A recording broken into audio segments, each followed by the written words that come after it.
Kapolri Jenderal Listio Sigit Prabowo secara mendadak dipanggil oleh Presiden Joko Widodo ke Istana Negara setelah pemecatan pada mantan Kadif Propam Polri Irjen Verdi Sambo. Dikabarkan pula bahwa nantinya pemecatan terhadap Sambo yang sudah mengajukan banding tersebut akan ada di tangan Presiden.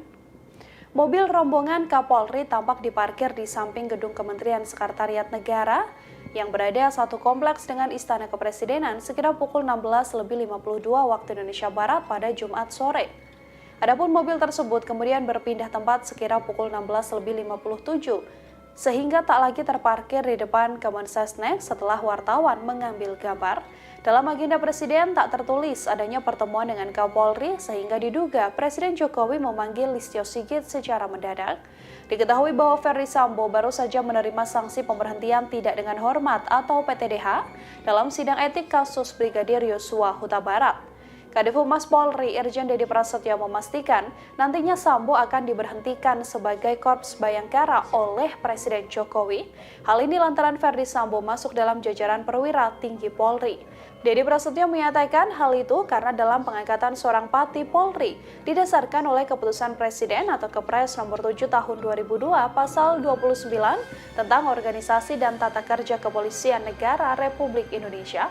Oleh karenanya, pemberhentian seorang Pati yang diangkat berdasarkan Kepres tersebut juga akan diberhentikan oleh Presiden. Dari proses pemeriksaan kode etik profesi Polri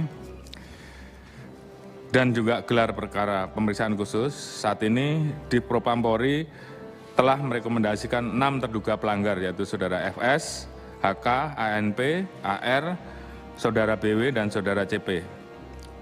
Mereka patut diduga telah melakukan tindak pidana obstruction of justice atau menghalang-halangi penyidikan, antara lain dengan sengaja menghilangkan CCTV dan kemudian merusak CCTV yang ada di Pos Satpam. Kemudian juga telah dibuat laporan polisi di Bareskrim dengan persangkaan pasal 49 junto pasal 33 dan pasal 48 junto pasal 32 terkait dengan Undang-Undang tentang ITE dan juga pasal 233 KUHP junto pasal 55 KUHP dan pasal 566 KUHP dan juga pasal 221 ayat 2. Saat ini proses pemeriksaan kode etik profesi oleh Kadif Propam Polri masih terus berlangsung dan tentunya apabila dalam proses ini masih kita temukan adanya perbuatan-perbuatan lain yang diduga memenuhi unsur pidana, kami berkomitmen untuk melaksanakan proses penegakan hukum sesuai dengan aturan yang berlaku.